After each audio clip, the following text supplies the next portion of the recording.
What's up, everybody? This is Real Talk Football, episode 28. And oh my goodness, we're getting further and further into this NFL season and getting closer and closer to these playoffs. And as we do, will the Chiefs three-peat? It's looking like it, but I don't know. We got Jaden Daniels looking like a rookie or looking like a vet. Oh my goodness, he's taking the NFL by storm with that big upset that he had. We're going to discuss the elite running backs in the league because they switch teams, but they still able to get busy, dog, for real. As you know, we got the college football playoffs, baby, round 2. KG, let's go. Let's go, Cowboys!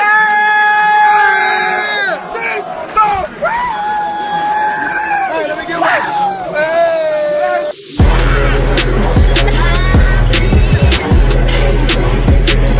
Let's fucking go! It's about that motherfucker. Y'all motherfuckers have me pissed off. I had to go get the motherfucker right.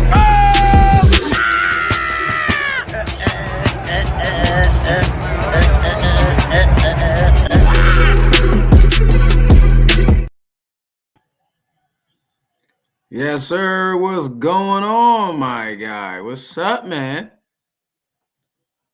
How you doing, brother? What's the deal, dog? What's the deal? You know, trying to stay, you know what I mean? Trying to stay cool, trying to stay, oh, my bad, warm, trying to stay warm. Trying You to know what I'm stay, saying? trying to stay warm as How you right. feeling? You off all week. You don't know how to act out here in the streets.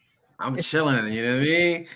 I did go to work today, though. I did a little morning care joint for the kids. Let me get a little bit of extra bread in the pockets for the next paycheck. But nah, you know me, man. Gotta keep moving around here, man. How was your holiday? How was your Christmas? Ain't mad at that. How was your Christmas, man?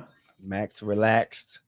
Give me a Yeah. little sip on my wine. I ain't even break out my wine dispenser yet, bro. Like I'm gonna show you my joint. I ain't even brush it out yet. You know what I'm saying? Just know this I joint hear is you, next level, okay? Once again, people, Sure. thanks for joining Real Talk Football episode 28. Make sure you follow us on TikTok, Instagram, Facebook, Snapchat, all of that, Twitter, and make sure you like, share, subscribe on YouTube. Before we get into our main topics, I think it's time to discuss the elephant in the room, even though we didn't want to discuss it on the show, but I'm going to take it a different angle at it. My man, Travis Hunter, the Heisman Trophy winner, my guy, stop stop listening to the negative, my man. This is what I want you to do. This is what happens to us as athletes or just even black men in general, my guy. Like, we up here and then somebody got to bring us down. You know what I mean? We're celebrated and we're hated. And this is why we also keep our personal lives so close to the vest and not want to get it out there all in the public. You know what I mean? And he tried doing that, but now he's so big, he can't do that now with the phone era and the social media era.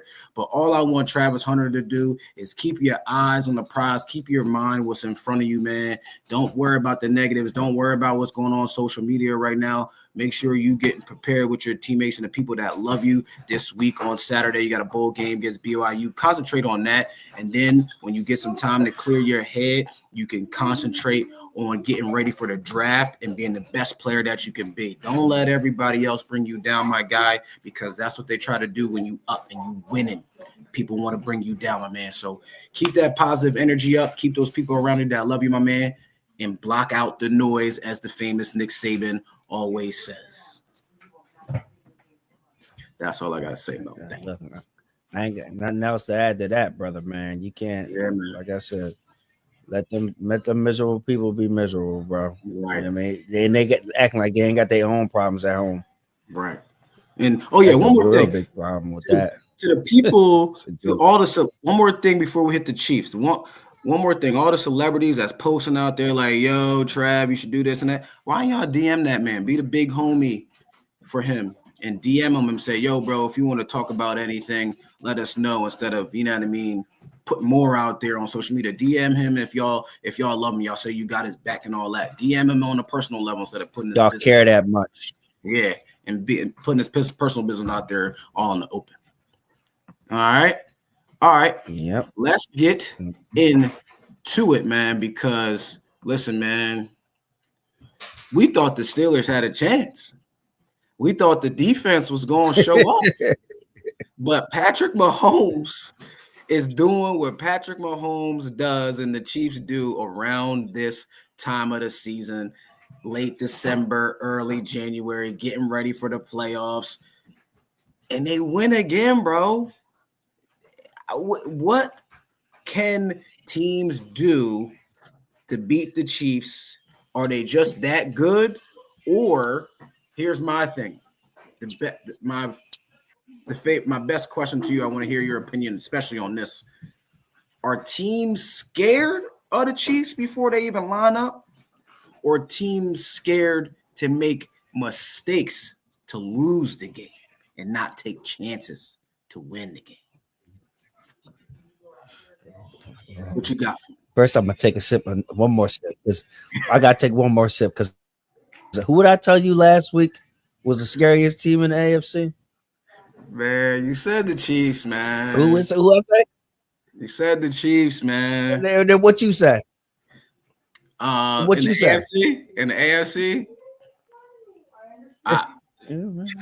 No. What you say when I told you about the Chiefs? I say ain't nobody trying to hear that, man. Ain't nobody trying to hear that, because we already know what they are, bro. We already now you trying to hear that? Hey, I'm still not trying to hear it either. Listen, bro. Bro, not even just that, they clinched the number 1 seed. So now you have to go through Kansas City, right, and beat Patrick Mahomes in the refs. Right. Like, I don't think what it is. It's a mind game when you're playing against them, because you know when you line up, if you roster the roster, like, my team is better than you guys. We got a better O-line, we got better receivers, we got better linebackers, we got better corners, we got better this, better that, better this, better that. But you ain't got that boy. And then that boy, he just makes things happen. And honestly, it goes both ways, because they're so well coached on both sides. Because you got Steve Spags, you got Spags, who's coaching these guys up. These dudes gave the business to the Chiefs without Chris Jones. Chris Jones, he wasn't even in the game. He was hurt, bro. I'm glad you can rest homeboy. You can rest him up to the playoffs for real. If you want to keep it a bean, right? Yes, bro. So I'm glad you brought the Chris Jones thing up. Let's put it like this. Yeah, and not even just that. You have to literally blow the Chiefs away, and you got to blow them out, and then start running the ball and try to dictate the pace of the line of scrimmage and time of possessions. That's the only thing you can do in order for you to beat them. Because if it's a tight, close game, it's a wrap for you. Right. It is a wrap. The second you know that if they're down 10, 14 points at halftime, you see they was down 10 points to the Eagles at halftime, they made the adjustments, came right back out, and they did what they did. It's so hard beating a team like that who's been like, you get some teams who blow teams out so much. So when a game comes crunch time, they really don't know what to do. They don't know how to react. They don't know who they're going to rely on to take over the game in that crunch time. It's easier doing like that. But what really shows what your greatness is at and how you're well coached and well prepared, especially when it comes playoff time, is winning games like this. This was their first game this year scoring over 30 points. Yep. Which is crazy. All they do is win tight, close games, bro. And they're getting healthy at the right time. They just got Hollywood Brown back. So now you got Hollywood Brown back playing in his position. Now you got Worthy taking the top off guys. You got to respect his speed. You got to respect both their speeds. So now while you're respecting this, I said respect the speed. Dude, I said respect their speed. Taking the top off. Whoa. Oh, yo, come on, man. Taking the top off the defense. Don't even do that. You're about to get into all that. You gotta cut it out, bro. Oh gosh.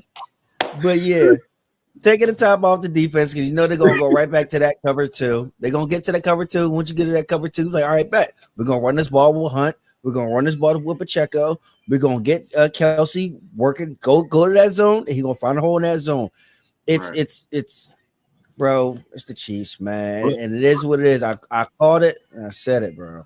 Let's take a look at it first. You know what I mean? Everybody, if you're watching, I mean, let's take a look at the AFC. We got Pittsburgh, who's lost 3 straight. They will travel right now to Houston. We don't think either of those teams is a threat. CJ Stroud is in a sophomore slump right now. He's not playing well at all. Then you got the Chargers, who have defense and a run game that travels, even though Dobbins and Gus Edwards is out this week, and they are going to travel to Baltimore, which is very hard to beat Baltimore, Lamar. And then the defense, even though they play CJ Stroud on them, the defense is finally woke up and is shutting down the run game, shutting down the pass game. Yes, you can drive it down there, but they're either going to get a turnover on you or they're going to force you to kick a field goal. They're not giving up too many touchdowns the last couple of weeks. They've been playing well. And then you got Denver and Buffalo, 2 good teams, solid teams, MVP guy and Josh Allen hosting the Denver Broncos. That's against a good defense. I wonder how that's going to play out because of the Bills not having top tier receivers. Mac Hollins is their leading receiver in touchdown receptions, not Amari Cooper, who they got late in the season. And Keon Coleman has been disappointing, the rookie out of Florida State. Patrick Surtain, man, he going to lock down half of the field, one side of the field for you. So it's going to be interesting to see that matchup. Like, who here the Chiefs need to be scared of? We already know the Bills and the Ravens. That's going to be the AFC Championship. One of those teams, they're going to skate by either Houston or maybe the Pittsburgh Steelers if they win and whatever. They're going to be an AFC chip.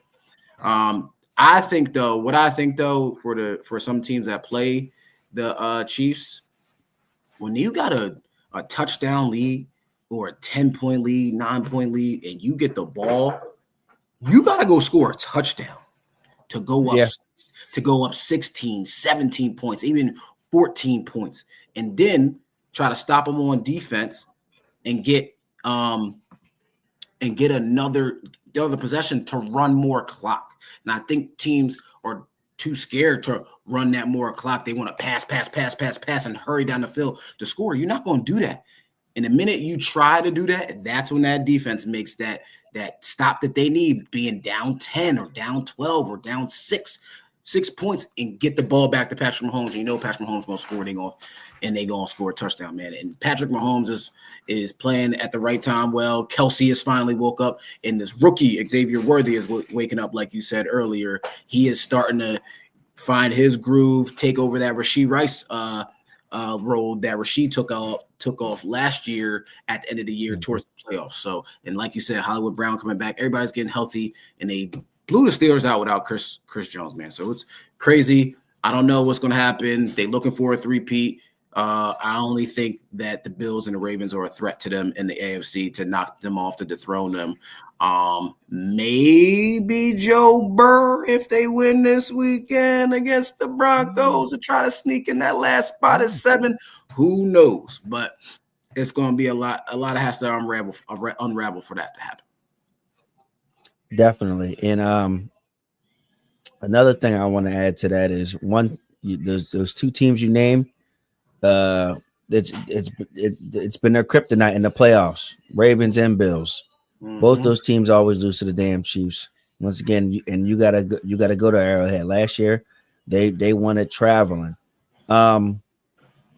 Yeah, there's nothing really more else to say besides this. Is it kind of is what it is. Mm-hmm. We got to accept the great. We're living in. I think we hated Tom. A lot of people hated Brady and the Patriots because of how they were in the Patriot way. It's a little different because like people don't hate Andy Reid. You know, they might hate Mahomes. Yeah. or they might hate the Chiefs because of how they get away with calls, like crazy calls, but it's a different type of feeling, and we got to understand that we got to just honestly, I don't know what it's going to take to like stop or slow this team down from being what they are. Right. Maybe like, and then anytime you think that Mahomes is injured, oh, he hurt his ankle. Next thing you know, he's breaking for a touchdown. Oh, Like it's just, right. yeah, bro. It really is a mind fuck. That's what I call it. Just trying to play that team. Oh my gosh. Well, I mean, we don't want from that to the young and up and coming Jaden Daniels. Oh my goodness. He had a big upset win this past week, 36-33 over the Eagles. And that number one ranked defense, throwing 5 touchdowns, 5 passing touchdowns on them. Now they're skating and they're in the driver's seat to make the playoffs. What do you think of Jaden Daniels in his rookie year and how he's been, and then potentially going to the playoffs for them? Listen, man, I told you Jaden Daniels was the best quarterback coming out the draft. Won the Heisman. Yep. Told you he was better than Caleb. He looked better than Caleb during the year. He knows how to handle adversity, unlike Caleb. You know what I mean? And I think even though Bo Nix was gaining ground on him these last couple of weeks on that Rookie of the Year, I think Jaden Daniels just sealed the deal with the Rookie of the Year. With this comeback win, he's got multiple comeback wins, the Hail Mary and all that, and just balling. He had a little rookie hiccup in there, but he's got his team in the playoffs right now with 10 wins. Just like Bo Nix does have his team in the playoffs right now with 9 wins. But Jaden Daniels is just, he's passing the ball. He's running the ball in, and he had, like you said, 258 yards passing, 5 touchdowns, 2 interceptions. But the key thing about that game against the Eagles was the 4th and 11 run to extend the drive, score. They got the ball back and was able to come back down and got the game-winning drive. That was the key play.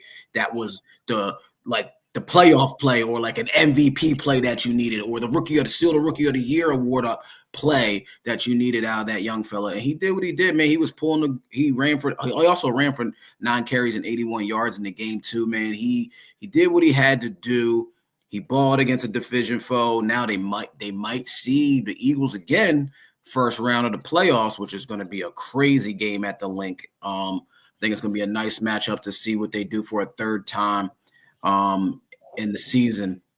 But like you said, the number one defense, man, you got 5 turnovers, and that's supposed to be the strength of your team, and you give up the game with Hurts out, and Pickens not playing a bad game. The playbook shrinks a little bit, and they're going to stack the box with Saquon to try to stop him.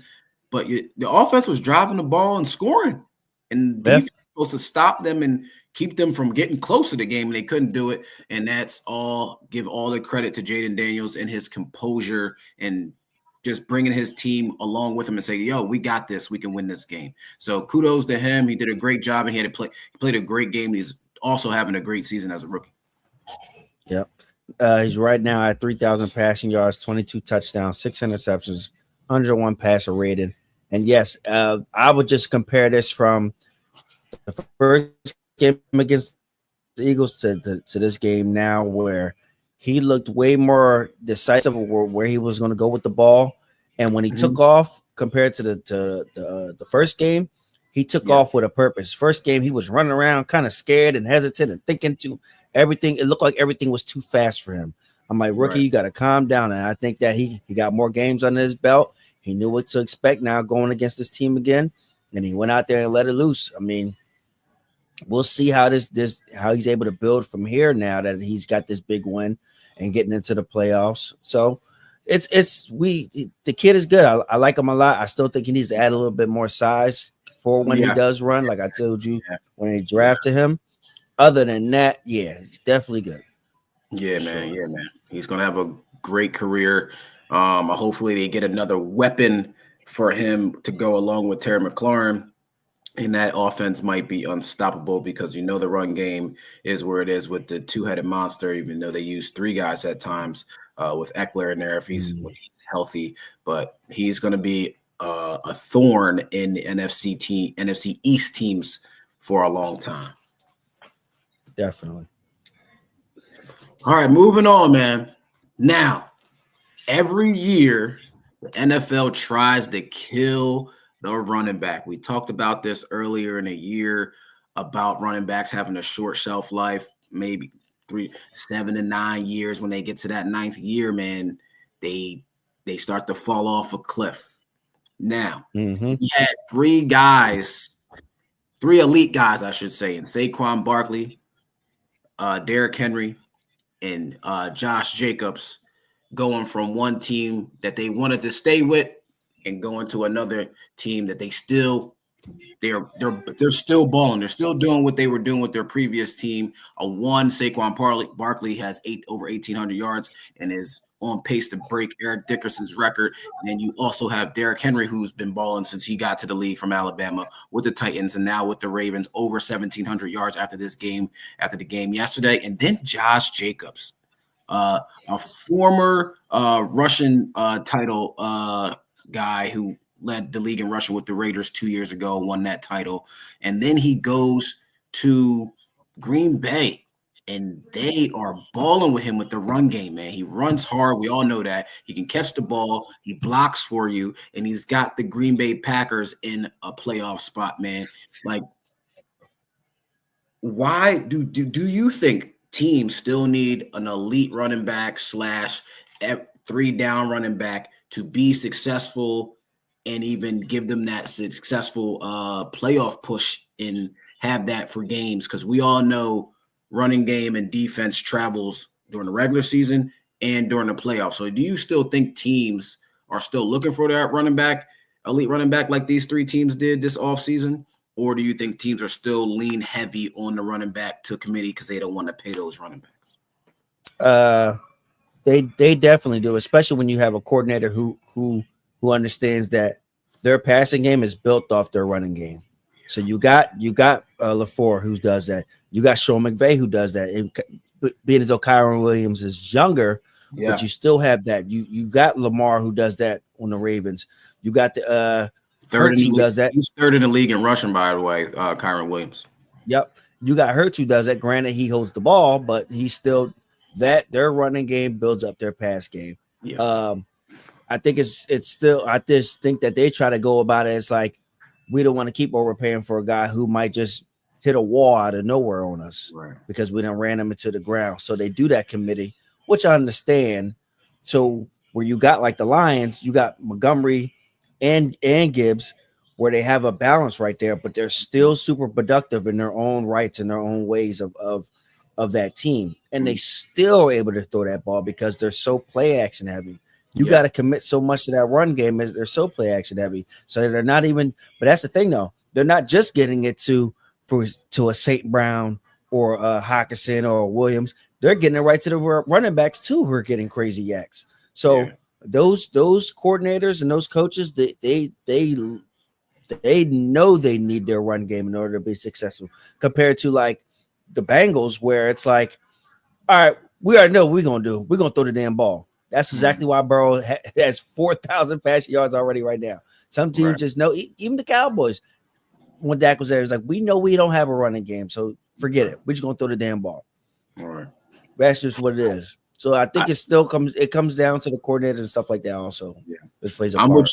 I'm with you on the coordinators, come down to them, because when you look at McCarthy, since he's been there, hasn't had a run game and run it when he's been running the ball. I mean, when he's been calling plays the last 2 years.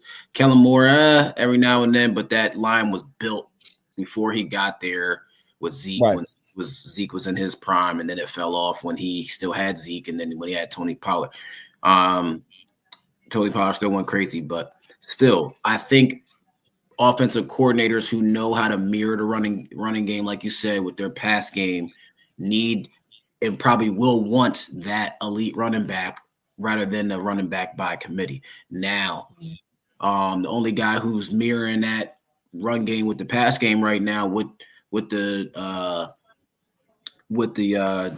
running backs and all that with the pass game is Ben Johnson, who's doing a very good job with that running back by committee. Now you lost Montgomery, but the other guy who's doing that is Cliff Kingsbury in Washington with all those running backs he's got and having Jaden Daniels. Now, granted, you got Jaden Daniels, but when you have that quarterback back there that's a pocket passer like Goff is, it's very important to mirror that run game with the pass game, the play action and all that. You said TJ Hawkinson. I know you met Sam Laporta because Hawkinson is with the Vikings, my bad.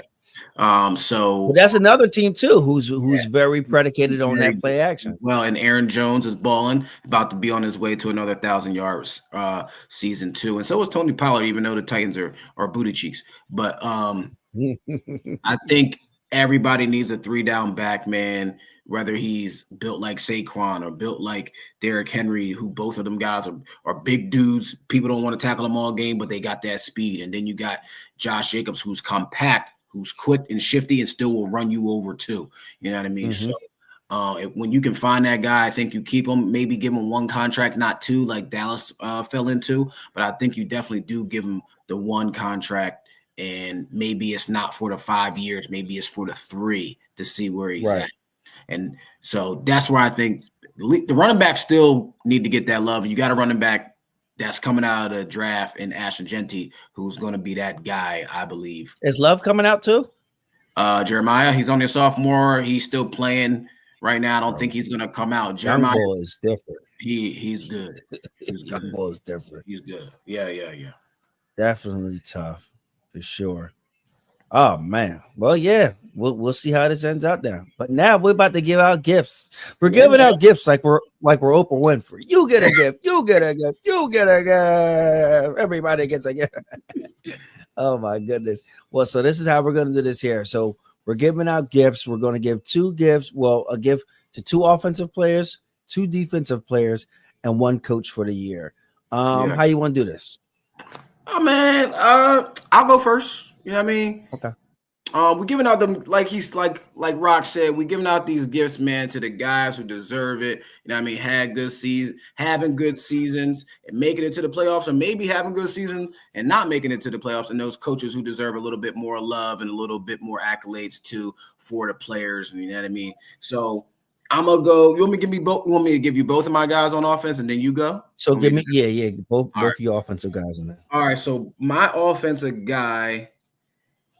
About to win the Triple Crown, Jamar Chase, leading the league in receiving yards, touchdowns, and catches. So it's a wasted season for Jamar Chase, but he's balling. He deserves a gift this season, this past Christmas, just like yesterday. Christmas was yesterday, but we're giving out gifts today again. I'm going to give my first gift to Jamar Chase because he's balling. I believe, and I've been saying it since he was at LSU, that he is the best receiver in the league. He's better than Justin Jefferson, and I'm going to stick to that. I still believe he's better than Justin Jefferson, even though they 1A, 1B. I'm Chase is my guy. And the other guy I'm going to give to, I was back and forth, but you know what I mean? I didn't want to sound like a homer, but I'm going to give my guy CeeDee Lamb his flowers. Giving my guy CeeDee Lamb his flowers because, once again, don't got his quarterback, but he still got 1,000 yards, and he's still balling. Yes, he may be the only target the Cowboys got, but he's getting open like he's supposed to. He's getting that yak. He's getting in the end zone to help his team win games right now. And CeeDee Lamb ain't been balling since he was at Oklahoma with Kyler Murray and Mayfield. And now, you know what I mean? You got Cooper Rush, man. You ain't supposed to be moving the ball with Cooper Rush, and he's still getting open, do what he thinks to do. So Jamar Chase, CeeDee Lamb, you get the offense Christmas gifts from your boy. Well, CeeDee Lamb was already mile 1, so we'll just compact that right there, goddammit. And I was adding that to the reason why he's still having almost basically 1,200 yards, 6 touchdowns without honestly no number 2 receiver because Cooks was out. Right. Ferguson was out. The tight end was out. Dak is out. And it's just him, you know? Yep. So he went out and still was able to produce. Yep. There's no run game. No run game. So now my second guy is going to go to I really give him a lot of props because this is a redemption for him because a lot of people in the organization counted him out, and this goes to Saquon Barkley. And there's no other way around it. 1,800 yards, 13 touchdowns. He really should have 20 touchdowns. Yeah, honestly, 25 touchdowns. Let's keep it a bean. You know, he should have way more touchdowns than that. This dude is the game breaking difference for that Eagles offense. Where, like you said in the last segment, elite running backs. If you have a running back like they've had before in the past, Swift and who they had before after Swift and Sanders and Sanders in game one. Yeah. So they'll get a nice big 9-yard run, maybe like a 14-yard run. Saquon is taking stuff to the crib. Once he gets that breakaway speed, he's just a game changer with that. So him there, I'm definitely giving him that other offensive reward. Right. All right, man. Moving to go ahead, go do your defense. I want to hear your defense first, and then I'm gonna do mine. Go ahead. My first defensive guy is Kyle Hamilton. Oh, that's a solid pick. Yeah. Yes. This dude went from playing corner over to safety, and helped change that Ravens defense because I was talking all year, texting my barber like, "Yo, your secondary barbecue chicken, bro." Just left the barbershop today where I was telling him, your secondary has been barbecue chicken, bro. Like he has changed that. So now he goes down to that safety. Now he's in the box. He can cover tight ends. He can cover receivers, and he can also blitz. That's why he has 104 tackles, 2 sacks, 2 forced fumbles, and an interception. Yeah. Stop playing with young bull. He's super tough. Yes. Super duper tough. Very tough. Mr. Do It All. Mr. Do It All. Definitely a lot of props to him. Like I said, he's helped revamp that Ravens secondary back there with him moving him to safety. My other defensive player is from the Vikings. Okay. Mr. Josh Metellus. Okay.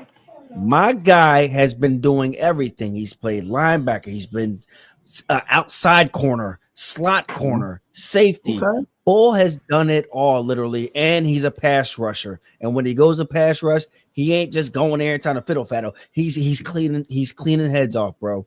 Yes. Josh Metellus. I don't know who that is. I have to look him up, bro. You better look him up. Number 44.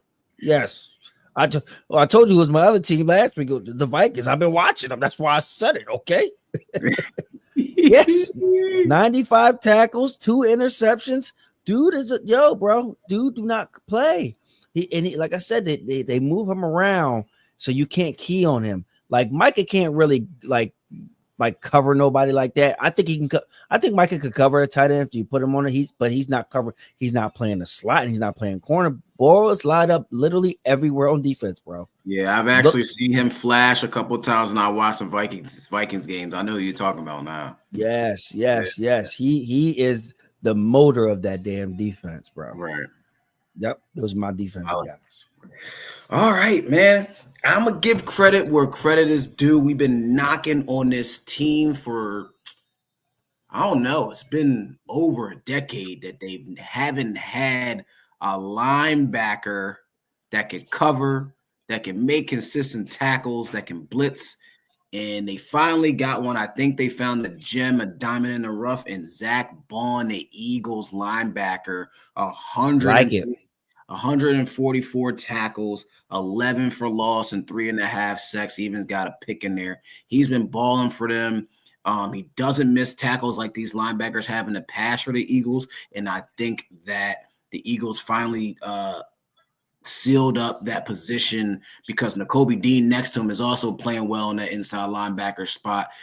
They found some guys that can tackle, that can run, that can cover, and they finally sealed up that inside linebacker position that's been hurting them for the last couple of years, even on their Super Bowl runs as well. And my last guy, it's a known guy. He got paid this offseason like he did and well-deserved. I didn't know who to pick for this second one. I had another linebacker I wanted to pick. I had another DB I wanted to pick. I had an edge rusher I wanted to pick. But I'm going with that guy and put you in that seatbelt, Patrick Surtain, with 4 picks. He's got 1 to the crib. He's got 11 PBUs, and he shuts down one side of the field. and it just changed the whole. When you have a guy on the corner who is, which I believe is the hardest position in football. You heard it here first. DB, corner, hardest position in football. Corners run backwards, bro, all game long. Run backwards to try to cover somebody running full speed out. Right. I believe that when you have a shutdown corner, it allows you to do so many other things as a defensive coordinator with the 10 other players that you have.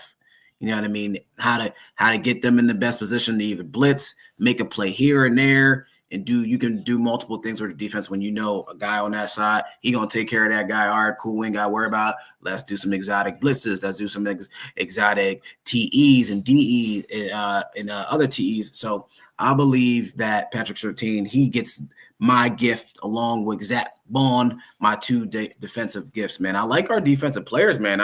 Kyle Hammond, the two dudes surprised me. I like them. Yeah, bro. I was just thinking of guys who sit there, who gets used in multiple ways to make an impact on that team. So it isn't, like I said, this is where we get mad at. I hate to go back to the Cowboys where it's like, all right, you can key in on Micah because of he only want to stay on one side. Move these guys around who can make plays and make impact in multiple type of ways on your defense, especially when you got other guys around you. When we had, like, if we have a healthy defense, I hate to like bringing the Cowboys around that, but when you got a healthy defense, if we have a healthy Overshown and Tank Lawrence and everybody like that, you can move Micah around and raise hell on everything. And that's exactly what both these guys do, and that's exactly why I picked both those guys. You can move them around and they can make impact plays in so many ways on the defense, bro. Yeah, agreed. For sure. All right, the last big gift. My big gift goes to, I think you may be surprised by this because you think I'm hating, but I'm only hating on the one dude. But I'm going to give credit where credit is due. In the last 3 seasons, he's the only coach to win 12-plus wins, and his first time 13-plus wins as in franchise history. Kevin O'Connell from the Vikings. He is getting my big, huge coach gift this Christmas. He is balling with Sam Darnold. He has that team at 13-2. And they look, we're going to talk about it later. They look at a big game this weekend to try to win their 14th win at home against the Packers, a division foe. But Kevin O'Connell, who had Kirk Cousins, who wasn't like that, and had them at the number 1 seed a couple years ago. Now you got Sam Darnold, first in your division. Mike you might can get that. What, you gonna get the third? You're the 3rd seed right now, I believe. In the Vikings, no, you're not, because the Lions are leading the division. My bad. I was about to say. You are 5th with 13 wins, which is crazy. You're ranked 5th with 13 wins, so that's crazy. I think the NFL needs to fix that. It should go by record, not by the first 4 division guy. Like, listen, 13 wins should host the playoff game. Exactly. You know what I mean? So Kevin O'Connell gets my coaching gift. You balling, man. Congrats to you with these mediocre quarterbacks. Now I wonder what you're going to do with Sam Darnold. You're going to bring him back, or you're going to play with McCarthy next year, see how you roll out with that. But Kevin O'Connell, great job, my man. All right, now. Okay, I like that pick, but I'm going to counter that, and I'm going to go to the AFC, and I'm going to give my coach gift to Sean McDermott. Okay. And I'm giving a lot of the credit. They have 3 losses, and they're all to 3 lost playoff teams. You lost literally almost everybody in your defense. Last year, DeMar Hamlin was barely getting any snaps, so now you got him starting safety right now. You lose your number 1 receiver. You lose offensive lineman. You switch up, and then now you're turning around and got Cook running the ball well. It's just everything. Just when you thought that this team was going to be overlooked and everything like that, he's got them coached up and playing well, bro. And so a lot of that goes into Josh Allen too. But at the end of the day, McDermott is the one who does that defense. Yes, he does. Yes, sir. So yes, and so that's why I give him my gift. That's interesting. You do give Sean McDermott that gift simply because you picked the Jets to win the division, and I damn sure did. And your boy picked the Bills to win the division. You damn sure did. You say that. Yeah, man. Call it what it is. Damn it. Call it what it is. All right, that's enough of the gift giving. Christmas is over. Let's get back to football. Let's get back to college football. We got these college football matchups, the second round, the semi-final matches, man. And we got some good ones. We got some heavyweights, and we got some heavyweights versus some people would say lightweights, considering the spread on both of these games. Right. I want to know. I'm gonna say the matchups, and I want to know who may be an upset for you, and do you think these other teams that are going against these heavyweights have a chance? So you got Penn State versus Boise State. Penn State's 10.5-point favorites. You got Texas. Oof. Yeah, you got Texas versus Arizona State, 13.5-point favorites. Texas is. You have Ohio State versus Oregon, a Big Ten matchup and rematch. OSU lost earlier in the season by 1 point, 33-32 earlier in the season at Oregon. Ohio State is 2.5-point favorites. Are they favorites because of how they won last week and how aggressive they were and blew out Tennessee? I don't know. Kind of crazy, a number one seed being an underdog. And then you have Notre Dame versus Georgia. Georgia is 2-point favorites, which is very surprising considering their quarterback is down and out and he will not play in the game. So who you got? Who do you think could get upset? And do you think those teams that are big underdogs can pull one out? Well, you know I'm riding with my team who has the biggest spread right now, Texas. Yeah, I know. You already know I'm riding with Texas, so I'm riding with them. With that running back punch, that boy Blue is fast. Mm-hmm. Sure. I don't think Arizona State got no answer for that. So I'm not going to take the spread. I'm scared to take the spread, so I'll take the over because I already know they can score points.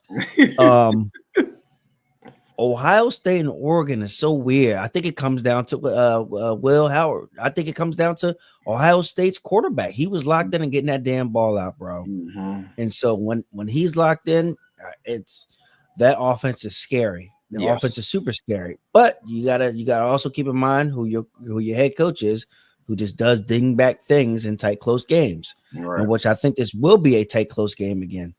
And damn. No, it's at a neutral field this time, right? Yeah, they're all at the Oregon and Ohio State are at the Rose Bowl. So they'll be in Cali.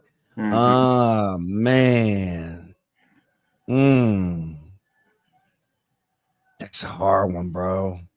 Mm-hmm. Give me Ohio State. I'm gonna go Ohio State. Okay. I'm gonna say give me Ohio State. That's only because I think that they're gonna key in because Oregon they're all based off their run game. If you stop that run game, I think that they'll mess up how in sync that they are offensively. Mm-hmm. So they need their run game to be efficient in order for them to get that pass game off. I'm gonna go. Who'd you say need their run game more? You said Oregon. Oregon. That's what I thought. Okay. Yeah.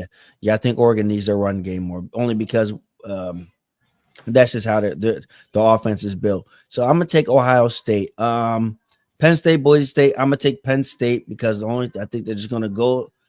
This is gonna be. Well, I talked about this before. Boise State is a great run team. Mm-hmm. Abdul Carter, this is your time because when you went up against Oregon, they was running right at you, bro. Right. So they might see that tape and go right at you, and we'll see how that goes from there. But I think Penn State will still get that dub, only because I'm liking this Penn State this year of how they're playing offensively and defensively. Mm-hmm. So I will take Penn State over them. 11 in the stretch. Once again, I'll take the over again because both teams can score points. Georgia Notre Dame makes zero sense to me. I'm taking Notre Dame. It's that simple. You that backup out there, he was running and throwing scared. And I think that now that they got some type of tape on him, it was already bad enough how Georgia's offense was already like suspect with Beck out there. Yeah. You know, they needed to run the ball with ETN.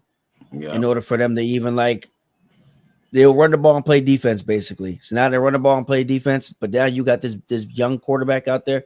Mm-hmm. No, give me Notre Dame. And once again, same thing with Penn State. I like this year's Notre Dame. Okay. With all love. Right. He's a beast. Yeah.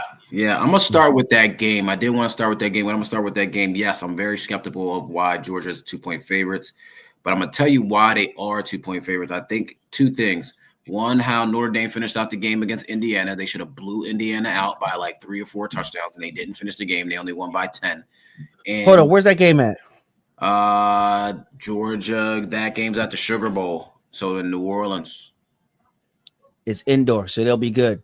You got to keep in mind that game was cold as hell. Yeah, but the other reason why I'm picking Georgia is because what you said they should do, which they didn't do, which is give the ball to their running backs and ETN.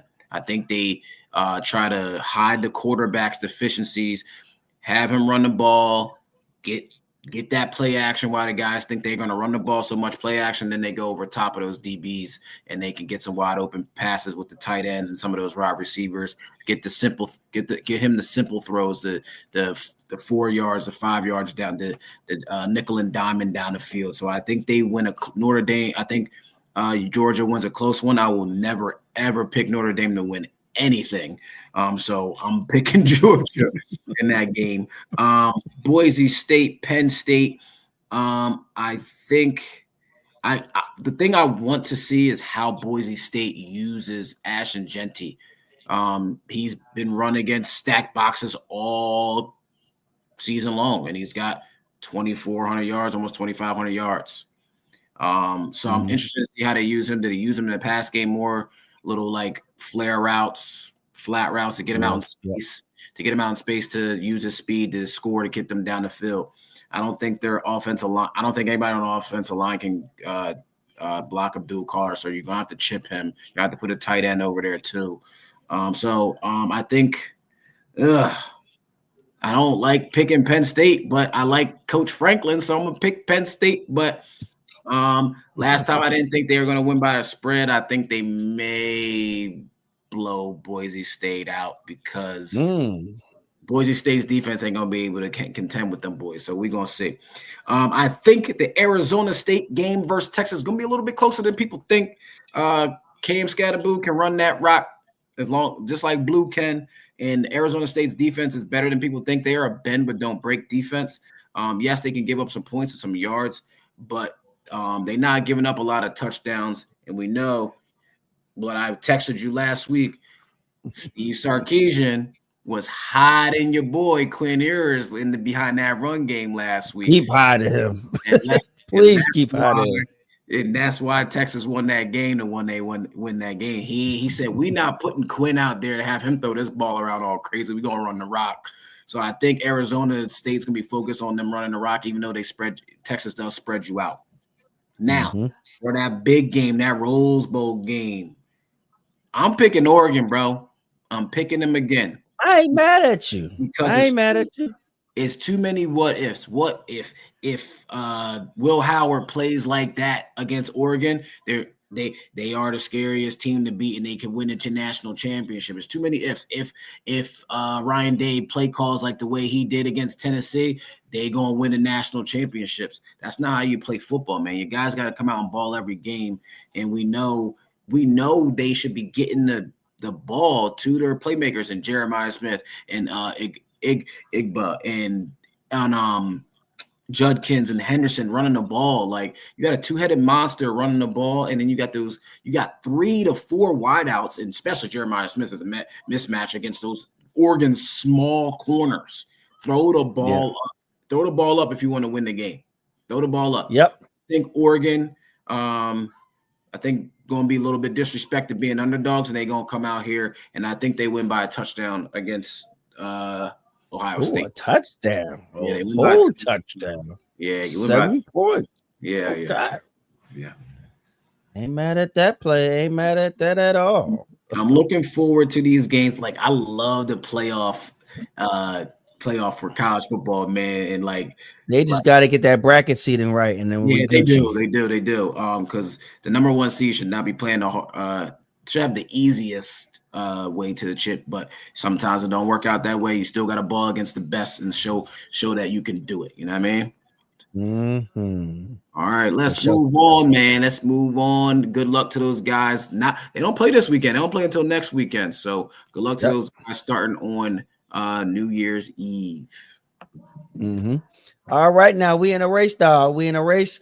Somebody hopped on and made a story yesterday after that big run and said, "You know what, Lamar Jackson's the MVP. I don't want to hear nothing you talk about. He's still running as I'm talking right now. I think he just ran out of the stadium. I think he just ran from Houston all the way back to Baltimore. That's what I think just happened." Lamar Forrest Gump Jackson. And he turned around and said, "I'm ready to go home." That's what just happened. You funny, bro. You funny, bro. So there's no need for me to ask who you think is the MVP because we already know who it is. Yeah, I want to add to it, though. I want to add to it. You know what I mean? But listen, man, listen. This is why I said he is the MVP. Look, last week when I saw this, bro, I was like, he only thrown 4 interceptions. Yeah. He got 40 total touchdowns. Yeah. But I'm going to give you the update now after this Christmas game. He's got 4,800 total yards. He's got 43 touchdowns now with 4 interceptions. Now, passing yards, he's got 39.55, and he's got 39 total touchdowns. And that passer rating is at 121, which could be the best in NFL history, bro. All the numbers that he has is career highs, and he's won 2 MVPs with less than this.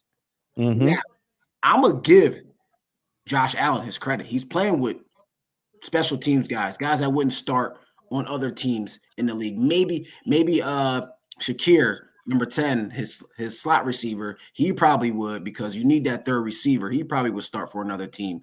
But the rest of these guys, I mean, like we said, Cooper hasn't been healthy. He's nowhere to be found since that trade. He had 1 good game, and then Keon Coleman has fallen off the face of the earth over there for Josh Allen. And Josh Allen is balling. Josh Allen balls every single year. This year, we all talked about during the draft before the season started, is he going to be able to keep his turnovers under wraps? And he has done that.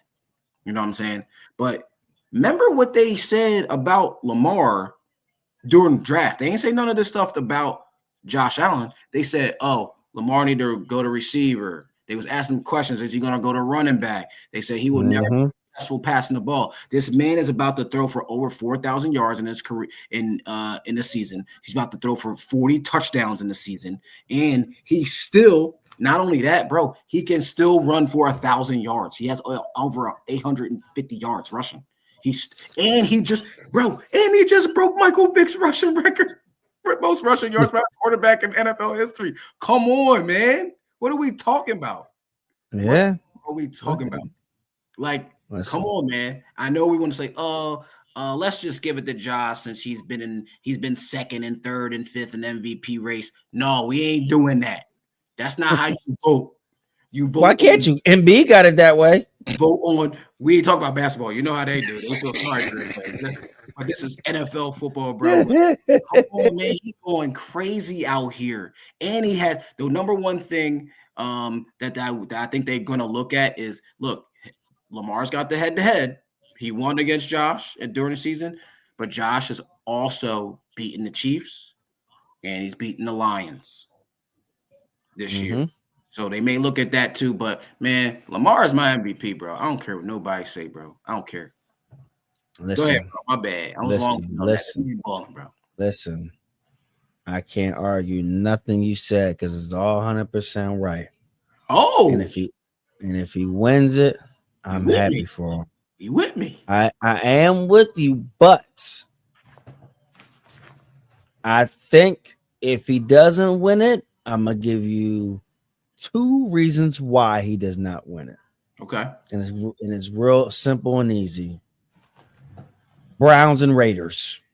Those 2 games that he lost. Oh, yeah. You know? So where it's like, yeah, your stats is going on, but you lost to the Browns and the Raiders. Sure did. So So you got some voters where they'll talk about his accolades of his stats and how explosive and all those record breaking numbers and everything like that. And then you got the other ones where it's like, I think this might be the closest race that has been in a long time, honestly. Yeah, because they're gonna look at it as like Josh is winning with this and Lamar's winning with this. right. Josh doesn't have a 1,600-yard rusher. Right. He doesn't even have a 1,000-yard receiver. He has a 700-yard receiver. Facts. So and he only got 3 losses, but you lost to the Browns and the Raiders. So that's where I think where his knock might happen. I was just in a barbershop, like I said, arguing with my barber because he's a diehard Ravens fan. And he's like, yeah, but that should be in spite of those little I hear everything you're saying.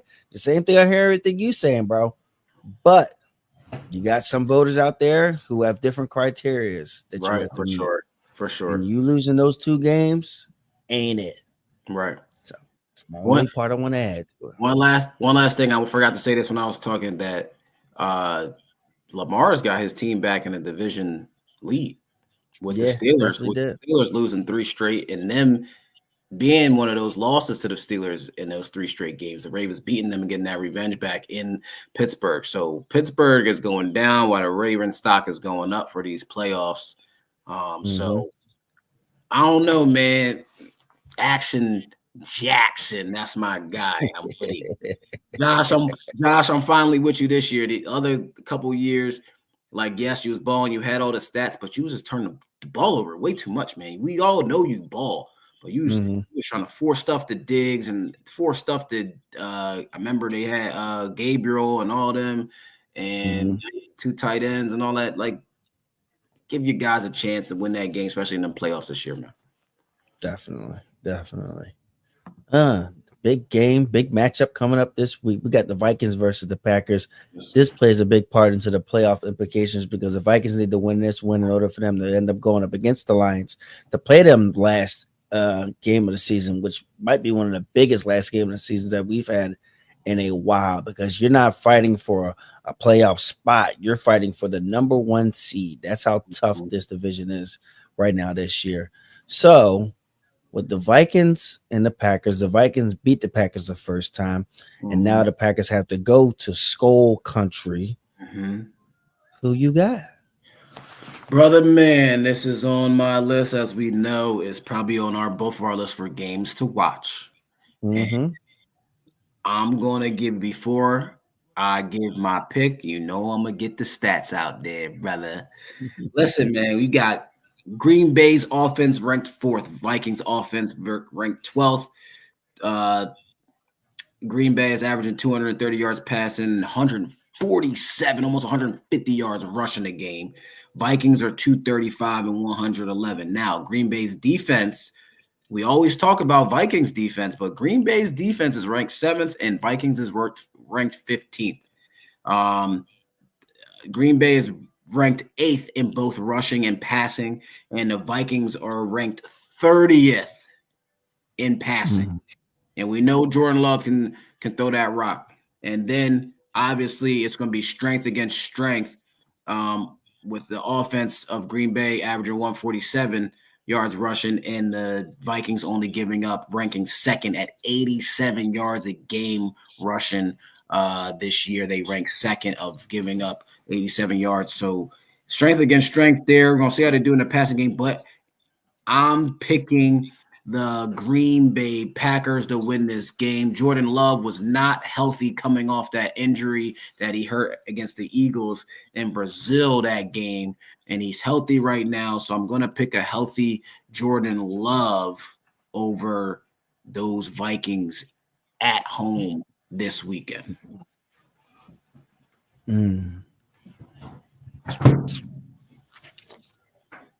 I hear you. But I don't know. I think that Brian Flores, I have so much respect for that man and the way that he coaches up. And I think that he's going to cause some confusion with Love back there. They're going to focus on stopping that run game and then show and mixing up a lot of things, because what Jordan Love will do is throw the ball up. And so the Vikings are very great at creating turnovers. They have a turnover every game. So I think that plays a part into that. And I think that Alexander still isn't back yet. I think their corner still isn't back yet. Yeah, I think for sure if Jair was back, it'll be a no-brainer because the way he gives Justin Jefferson fits out there in the past year. Yep. So with that being said, I'm going to go with the Vikings due to those two factors right then and there. Keep it simple like a pimple, baby. Simple like a pimple. Simple is crazy. You like that, don't you? Like that is crazy. The Vikings, like you said, do take away that ball. They are ranked second and taking away the ball at 30, and the Green Bay Packers are right behind them at 4 with 20 takeaways. So we might have some turnovers this game, and I think it's gonna be a good game because I think all the players and the coaches know what's at stake, especially the Vikings. They are also still playing for that 1 seed. They know the Eagles still have to win, and they know that the Lions still have to win to keep pace with that. So it's a lot on the line for both these teams and 2 other teams that's not playing in this game. So it's gonna be playoff football. But definitely. One last thing, the Packers need to win because every time they've played a playoff team this year, you have lost, and you already lost against the Vikings once this year at home. So what you going to do? What you going to do when the bright lights is on? The lights is on. Right now you look like my man McCoy say, you're looking funny in the light. So let's see what they do and how they come to play this weekend. Like you said, another reason why they have to do that is because you're clearly not going to win your division, so your playoff games are going to be traveling. So you need to learn how to win on these away atmospheres. Right. So definitely that plays a part into it. For sure. Yes, sir. Okay, last but not least, before we get up out of here, we got them Sunday game picks and our upset pick. Saturday and Sunday. Yeah. What games are you looking forward to watching this weekend? I think the Broncos and the Bengals packing. Oh. So I think they send them packing. Chase and Surtain. That's going to be a game. Listen to me. I don't want to see because from time to time the Broncos get into this thing where they go zone for a lot. I don't want to see no zone. Yeah, my man, this is your job here. Send him home. It's your job to send him home. Your guy, your defensive guy, versus your offensive guy. Yeah. Yes. Yeah. Yes. I need to see the traveling. I don't want to see you on one side. I want to see you. I want to see you travel outside. If you the number 1 corner, that's the guy you need to cover all game long. And so with that being said, so now you got him on Chase, and you got a Broncos defense who's first in the league in sacks. They're gonna get at Burrow because his O-line is stanky. I got that game. I got where my other game at? Give me the Falcons over the Commanders. I only got to do that because I got to keep riding high with telling you that they was going to win the division over the Bucks. You like that? And my upset pick of the week. We ain't the upset pick yet. Relax. Because I'm gonna be honest, it ain't a lot of good games. Well, first of all, I'm gonna get we already said the Packers Vikings, but I already picked the Packers. I picked the same game as you, but I picked the Bengals over the Broncos because the Bengals got something to play for. Because if the Bengals lose this game, they are out of it. And if they win, they're still competing. Because if the Broncos and the Broncos and the Broncos and who is it? Is it the Chargers? The Broncos and the Chargers. If they both win 10 games, they knock out the Dolphins, Bengals, and the Colts because those 3 teams cannot win 10 games. So Bengals can win this game. Now, like you said, offensive line has been pooped. Joe Burrow gets that ball out. But if you shut down Chase, who's covering Higgins? Who's covering Higgins? So I love Joe Burr. That's my guy. I picked Cincinnati to win the division. I know they're not going to win it. So I want them to get in the playoffs, Joe Burr, because they wasted his MVP season. They wasted Chase's triple crown. So I want them to get in. My next game to watch is the Rams versus the Cardinals. Can the Rams continue to win and then lock up that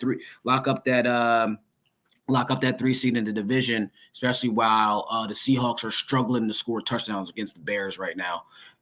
So the Seahawks are still right behind them, but can the Rams close the door again against the Cardinals, another division foe they play against this weekend, and say we got this division locked up and move on to the playoffs, man, and try to make it for Stafford. All right, now you can say your upset pick before we get out of here. Give me the Cowboys over the Eagles. Come on, man. You can't be real right now. You can't be dead ass. Come on, man. I know you playing with me right now. You want my other one? No, you got 2? Yep. You ready? Go ahead. Give me the Jets over the Bills. Now I know you. Come on, man. Now I know you're lying. That's not a real one. That's not real. Listen, they're upsets for a reason. They're upsets for a reason. Not a real upset. Mm-hmm. Buffalo at home too. You're out of your mind. Yep, give me my 2 right there. Boom. Man, all this season, and Zach Wilson still got more wins than Aaron Rodgers. Definitely do. You definitely do, bro. That's wicked. Oh my gosh. All right, my upset pick. You already said it. I got the Falcons too over the Commanders this week, bro. What? So you know what that means there, right? Listen. I got the Falcons because of one reason. Because all that energy the Commanders put in that last week game. Mm-hmm. Can you come back and stay focused at home still? People still riding high from last week. Got the Rookie of the Year. Don't let Michael Penix come in here and beat that behind at home. Don't let Michael Penix do that. And it's not like it's gonna be cold. Right. It might be rainy this weekend because it's supposed to be like 63 here on Sunday, which is crazy and rainy. Oh, yeah. You know the weather's been bipolar, bro. We got snow on the ground now. It's about to be 63 degrees on Sunday. That's crazy. So, I got Michael Penix in Atlanta coming up to DC and beating the Commanders as well, like you had them too.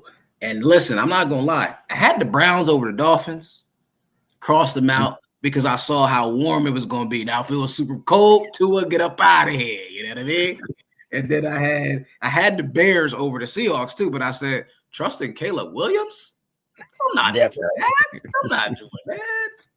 This dude out here stinking it out right now, bro. Doing that, man. So that's what it was, man. Like, I think these games will be crazy. The last 2 weeks will be crazy. The NFL, it always is. Something always crazy happens, and you get in that ain't supposed to get in, and you know what I mean? It's all good. But like I said, like I always say, people, thanks for joining your boy KG and your man Rock Too Easy for another episode of Real Talk. Watching one New Year's, maybe either on New Year's Eve or the next day to give y'all what you need for that football season and recapping. We love y'all. Make sure you like, follow, and subscribe on YouTube and follow all our socials. You already know what it is. See you when I see ya.